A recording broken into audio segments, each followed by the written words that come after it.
Assalamualaikum warahmatullahi wabarakatuh. Kembali lagi bersama saya HM Bercerita. Kali ini kita akan lanjutkan kisah Surga yang Terluka di Usia Senja. So, jangan lama-lama, let's check it out. Keesokan harinya, pagi hari di taman kota, suasana ramai seperti biasa. Jantungnya berdegup tak beraturan saat ia duduk di bangku taman yang menghadap kolam ikan kecil. Matanya tak berhenti melirik ke kanan dan ke kiri. Dan ketika suara langkah kaki menghampiri dari arah kiri, Amira menoleh cepat. Aksara berdiri di sana, mengenakan kemeja putih dan celana jeans sederhana. Tapi di mata Amira, cowok itu terlihat luar biasa. Assalamualaikum, hai Ra, sapa Aksara. Waalaikumsalam, hai juga, jawab Amira. Mencoba tersenyum, padahal perutnya seperti diaduk, gugup tak seperti biasanya. Beberapa detik hanya diisi keheningan, lalu Aksara bicara pelan namun jelas. Maaf, baru ngajak ketemu sekarang. Aku cuma butuh waktu buat mastiin apa yang aku rasain dan ingin tahu juga apa yang kamu rasain. Jantung Amira berdegup makin kencang. Selama ini aku takut kalau pernikahan kita cuma jadi beban buat kamu. Nggak dapat restu orang tua, tapi ternyata aku malah terus mikirin kamu. Nggak bisa jika nggak mikirin kamu. Amira menoleh. Ada kaget di wajahnya, matanya berkaca-kaca. Jadi kamu ngajak ketemu ini buat apa? Mau bilang mau lanjut? Kalau kamu juga mau, kita mulai dari awal. Bukan karena paksaan, tapi karena pilihan. Kita sudah jadi suami istri, walau kita belum tahu itu sah atau tidak. Setidaknya aku ingin kita saling mengenal lagi, hingga aku mendapatkan hatimu, juga restu orang tuamu. Kedua netra Amira berkaca-kaca, hatinya tersentuh. Di tengah riuh taman kota, dunia mereka tiba-tiba menjadi sunyi, sunyi yang penuh rasa. Aksara menatap jam di ponsel untuk kesekian kali, jantungnya tak karuan. Kenapa gue deg-degan begini sih? Gumamnya, mencoba tersenyum, menenangkan diri. Menatap kagum pada gadis di sampingnya, rambut panjang Amira dibiarkan terurai, mengenakan blus warna krem dan celana jeans sederhana, tidak berdandan berlebihan, tapi justru itu yang membuatnya terlihat begitu manis. Mereka saling pandang, lalu sama-sama canggung. Amira menggigit bibir bawahnya. Mau ngees dan ngemil di sana? Aksara menunjuk kafe. Amira mengangguk. Boleh juga, yuk. Mereka berjalan beriringan, jaraknya tak terlalu dekat, tapi juga tidak terlalu jauh. Hati Aksara berdebar tiap kali Amira tidak sengaja menyentuh lengan bajunya. Dan saat mereka duduk hening kembali menyelimuti, kali ini bukan karena canggung, tapi karena keduanya sama-sama takut merusak momen. Aku senang kamu bisa tersenyum, bertemu dan ngobrol lama denganku, kata Aksara. Aku juga senang banget bisa lihat kamu lebih ramah dari biasanya. Dulu kan aku gak pede, gak punya keberanian buat deketin kamu.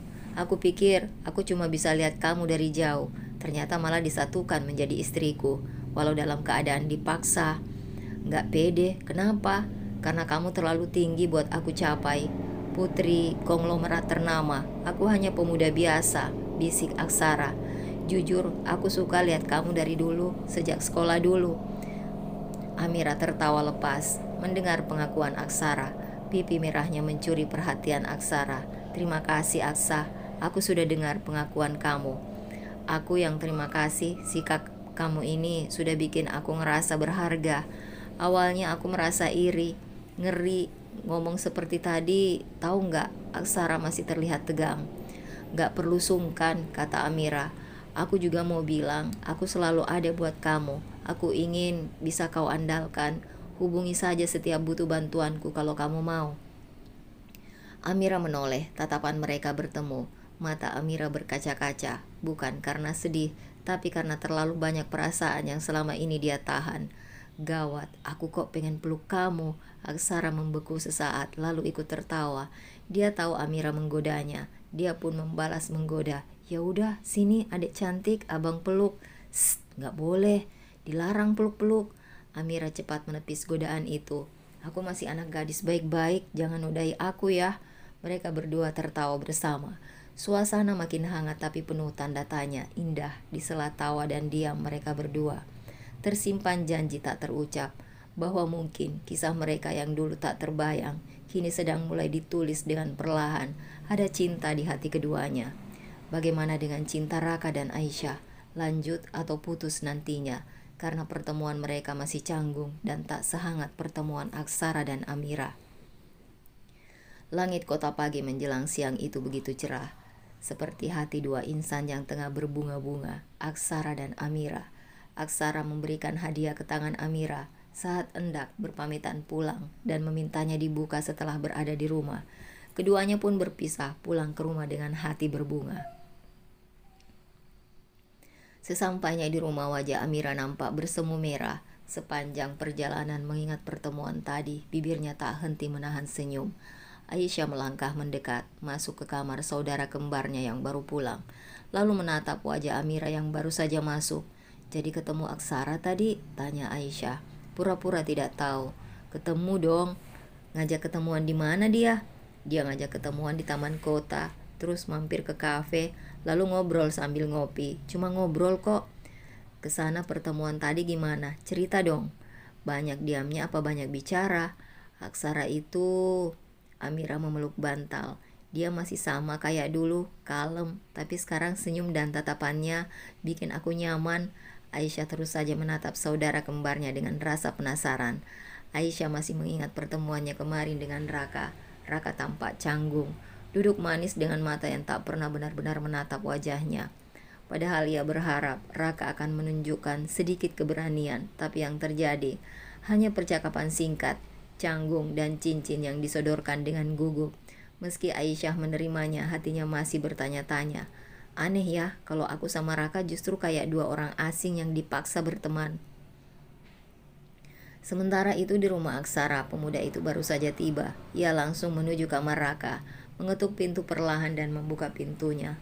Setelah Raka bersuara mempersilahkan, mendapati Raka sudah duduk di pinggir ranjang sambil memainkan kertas kecil yang tadi pagi dia tunjukkan alamat ayah kandungnya. "Kau dari mana?" "Ketemu Amira." "Oh, kelihatannya makin bahagia dan berbunga nih." Aksara tersenyum malu. "Sejak dulu itu, sebenarnya aku udah suka sama dia. Cerdas banget. Waktu kami masih sekolah, kami sering ada kegiatan bareng dan belajar bareng. Kenapa nggak bilang dari dulu?" "Karena aku cuma anak orang biasa. Amira itu terlalu tinggi untuk aku. Putri pengusaha kaya raya. Sekarang saja Amira jadi ketua ikatan pengusaha muda di kota ini. Sementara aku, rumah ini saja pemberian dari anak angkat bapakku, yaitu Kak Arjuna." Raka menatap Aksara lama. Ada senyum tipis yang muncul. "Kau saja minder, apalagi aku yang gak punya apa-apa. Dengar, kau cerita begini aku jadi sadar, cinta itu gak bisa dipaksa. Aku sama Aisyah baru ketemu 2 bulan lalu. Itu pun dalam keadaan kacau. Pertemuan kami masih seperti orang asing. Aku bukan siapa-siapa buat dia. Tapi kau laki-laki yang berani. Kau ingin meraih hatinya terus saja, terus tunjukkan sikap manismu pada Aisyah. Siapa tahu hatinya nanti malah gak bisa berpaling dari kamu." Hibur Aksara tulus. "Sekarang fokus cari alamat ayahku dulu. Waktunya cari keluarga ayah kandungku. Aku gak tahu akan ketemu apa enggak sama mereka, tapi aku harus tahu tentang mereka." Aksara menatap jam dinding. Masih siang. "Yuk kita cari sekarang." Kedua remaja itu menaiki kuda besinya, membelah jalanan dan menyelip di kepadatan dan kemacetan. Alamat yang mereka cari ternyata berada di pinggiran kota, di perumahan besar dengan pagar tinggi. Jalanan berkelok-kelok membuat mereka tak putus asa. Akhirnya keduanya sampai di gerbang rumah bernomor yang sesuai dan yang tertulis di kertas. Raka menelan ludah, hatinya berdebar kencang. Ini alamatnya. Benarkah aku akan bertemu keluarga ayahku sebentar lagi?" tanyanya ragu. Aksara berdiri di pagar besi dan bertanya pada Pak Satpam yang menjaga gerbang. "Permisi Pak, kami mau tanya sesuatu. Bisa bantu kami?" tanya Aksara sopan. Satpam melangkah menghampiri Aksara dan menatap kertas itu, lalu menatap Raka dengan dahi berkerut. "Anda siapa ya?" "Saya hanya mendapat pesan dari keluarga saya untuk mencari alamat itu," jawab Raka dengan sopan. "Mas, masih saudara jauhnya, tapi Pak Hashim sudah lama pindah dik. Sejak beliau kena stroke beberapa tahun lalu, rumah ini dijual, pindah lagi entah kemana." Raka dan Aksara terdiam, saling pandang dengan napas tercekat. Pindah kemana, Pak? Boleh saya tahu alamat barunya? Saya nggak tahu pasti karena saya juga taunya setelah tinggal di rumah ini ikut majikan. Tapi kabar yang saya dengar, mereka pindah ke rumah anak tirinya di kawasan Bukit Indah. Anak tiri? Jadi bagaimana saya bisa tahu alamat baru Pak Hashim? Maaf, saya nggak tahu, tapi kalian bisa coba tanya ke Pak RT setempat. Beliau masih punya catatan pemilik lama, siapa tahu alamat baru pun beliau punya. Raka mengangguk, lalu sepakat ke rumah Pak RT. Tak lupa mengucap terima kasih pada Pak Satpam. Meski langkahnya gontai, harapannya sempat membumbung, kini kembali jatuh. Siang menjelang sore, Amira sedang bersibuk ria di dapur, memasak bersama Aisyah. Sesekali mereka saling lempar pandang. Di dapur, Amira menatap Aisyah dan bertanya, "Syah, kamu sama Raka ada janjian bertemu lagi?" "Entahlah, aku ngikutin dia aja. Masih minta ketemuan lagi apa enggak? Sambil mantau kedatangan dia ke kota, mau apa cari kerjaan?" "Coba kamu tanya Raka di chat, tujuannya ke kota mau apa? Kalau mau cari kerja di perusahaanku ada lowongan kerja. Tanya juga, bisa nyetir mobil. Aku niat bantu supaya kehidupannya lebih baik." Aisyah mengangguk setuju. Besok akan menanyakan pada Raka apa tujuannya ke kota. Aksara dan Raka memutuskan untuk menemui Pak RT, satu-satunya jejak yang mungkin bisa membawanya menemukan keluarga ayahnya. Mereka mengendarai kuda besi melewati gang-gang kecil yang asri. Anak-anak pulang sekolah berseragam biru putih melintas sambil bercanda. Mungkin kalau hidupnya berjalan normal, ia pun punya masa kecil yang sama riangnya. Rumah Pak RT berada di ujung jalan, tak terlalu besar tapi rapi dan sejuk dipandang mata. Aksara dan Raka memberi salam. "Assalamualaikum, permisi Pak RT." Tak lama kemudian, seorang lelaki parubaya muncul dari balik pintu rumah. Tubuhnya kurus, namun tegap, rambutnya sudah memutih sebagian. Seorang perempuan memakai gamis hijau muda dengan jilbab hijau tua juga ikut keluar, menyambut tamu di rumah mereka. "Waalaikumsalam, silahkan masuk nak, mari duduk dulu." "Ada perlu apa ya?" tanya Pak RT. "Begini Pak, perkenalkan nama saya Raka dan ini sahabat saya Aksara. Kami mau tanya-tanya sedikit soal pemilik rumah di blok B5 yang katanya dulu nama pemiliknya Pak Hashim Al-Farisi." Mendengar nama itu Pak RT dan istrinya Bu Rini saling melirik. Namun sebelum sempat menjawab, pandangan mereka jatuh pada wajah Raka. Mata Pak RT membulat perlahan. Bu Rini juga menutup mulutnya, nyaris menjatuhkan gelas teh yang baru ia pegang. "Astagfirullah, kamu, Den Kalingga, wajahmu mirip sekali dengan putra tunggal Pak Hashim yang hilang." Raka terdiam. "Maaf, hilang maksudnya gimana?" Pak RT berdiri menghampiri Raka lebih dekat, menatap wajah dan posturnya lekat-lekat. "Nak, siapa nama lengkapmu? Mengapa kamu tiba-tiba datang dan mencari Pak Hashim? Apa kamu kerabatnya?" Raka melirik Aksara sejenak sebelum menjawab. "Astaga, persis wajahmu, caramu duduk, garis rahangmu, persis Den Kalingga, putra sematawayang Pak Hashim. Bahkan tai lalat kecil di ujung hidung kamu itu, persis loh. Apa kamu putranya? Tapi kami semua bahkan keluarga belum pernah dengar jika Den Kalingga sudah berkeluarga." Raka merasa jantungnya berdetak lebih kencang. "Saya bukan siapa-siapa. Mungkin kebetulan saja mirip. Saya hanya ingin tahu keberadaan keluarga itu. Katanya mereka pindah." "Ya, mereka pindah ke villa katanya, untuk memberikan perawatan yang maksimal untuk Pak Hashim yang terkena stroke. Setelah mendapat kabar hilangnya putra tunggalnya, namanya Kalingga. Den Kalingga itu anak yang luar biasa. Sopan, pintar, tulus, suka menolong, ramah dan sayangnya. Hilang tanpa kabar setelah izin pergi bersama teman-temannya. Ada yang bilang katanya diculik, tapi anehnya kok nggak ada kabar minta tebusan. Sejak ada kabar itu, Pak Hashim jatuh sakit, hatinya patah kehilangan putra kesayangannya." Raka terdiam, bibirnya bergetar. "Jadi keluarga Pak Hashim sekarang tinggal di mana Pak? Di villa apa? Kalau tidak salah saat mereka minta surat kepindahan kemari, sepertinya mereka bilang tinggal di Villa Bukit Indah." "Iya benar, villa besar di atas bukit nomor 23. Ada pagar besi hitam besar dan taman bunga mawar di depannya. Kami warga sini pernah diundang ke sana sekali untuk buka puasa bersama, sama Pak Hashim. Tapi setelah Pak Hasim stroke makin parah, tak ada kabar lagi. Yang urus semua urusan rumah itu istrinya yang kedua, Bu Ratna. Wanita itu keras kepala sekali. Anaknya juga beda jauh sikapnya sama Den Kalingga. Adik tirinya itu angkuh sekali, jarang mau bekerja, suka foya-foya dan bergaya sok orang kaya. Raka menatap tangannya sendiri. Telapak tangan yang keras karena kerja keras, tubuh yang jauh dari kemewahan. Bu Rini mencondongkan tubuh. Nak Raka, ibu tahu kamu menyembunyikan sesuatu. Tapi lihat wajahmu, kamu bukan orang bodoh.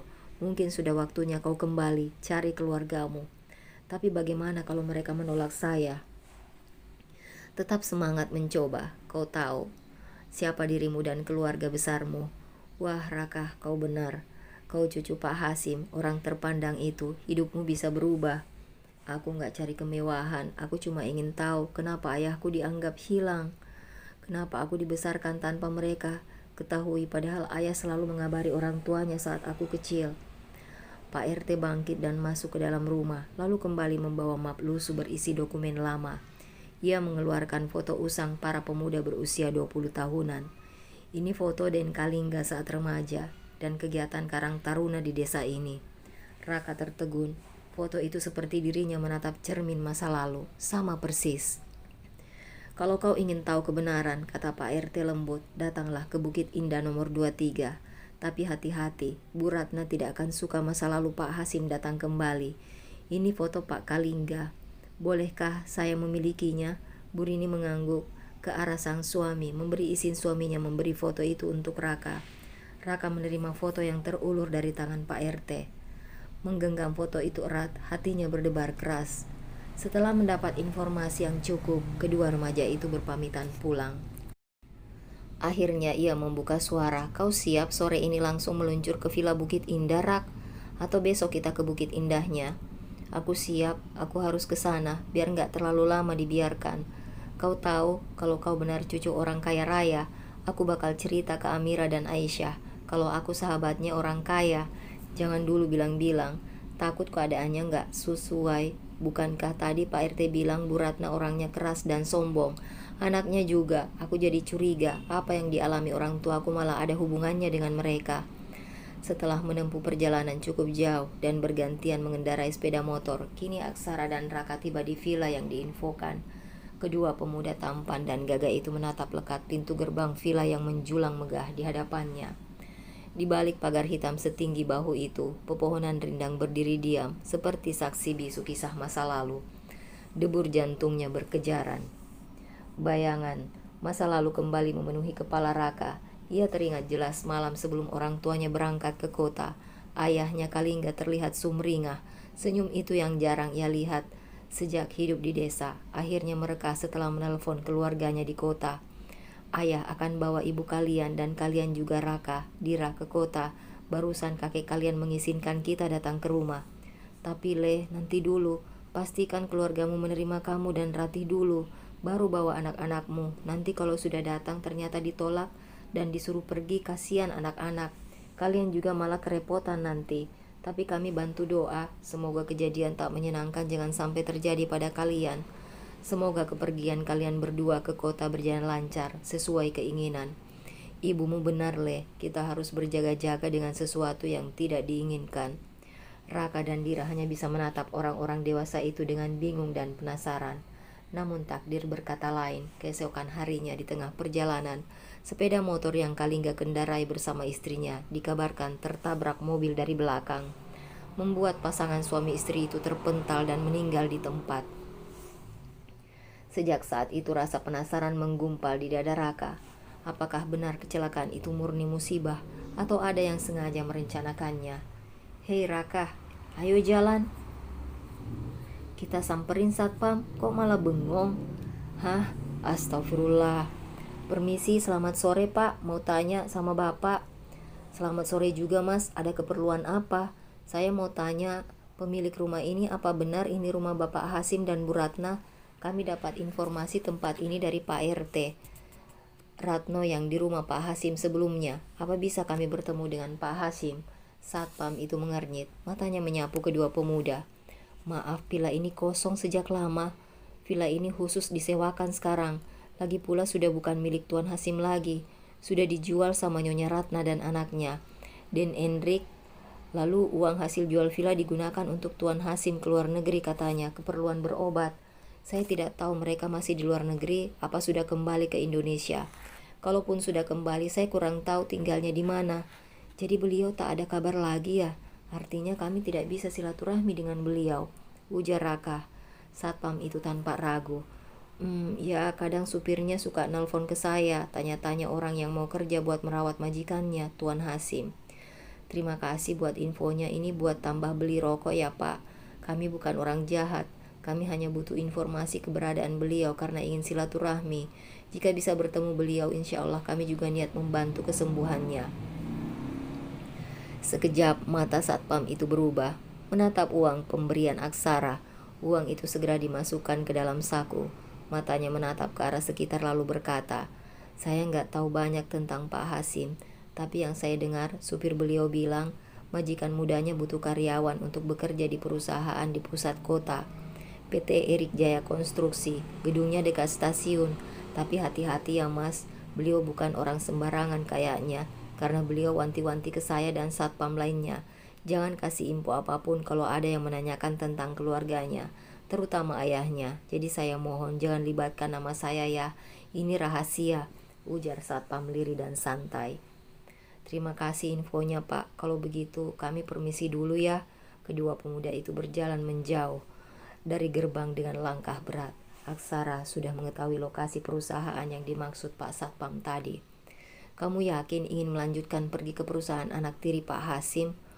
Sudah setengah perjalanan, sekalian pulang kita lewati saja. Aku penasaran, kenapa anak tirinya wanti-wanti tak boleh memberi info pada siapapun tentang keluarganya? Pasti ada yang dirahasiakan. Aku juga ingin tahu, mencurigakan sekali. Kalau memang orang tuaku meninggal karena kecelakaan biasa, aku bisa tenang. Tapi kalau karena seseorang dengan sengaja merencanakan karena sesuatu hal, karena amarah yang tidak selesai, aku tidak bisa diam.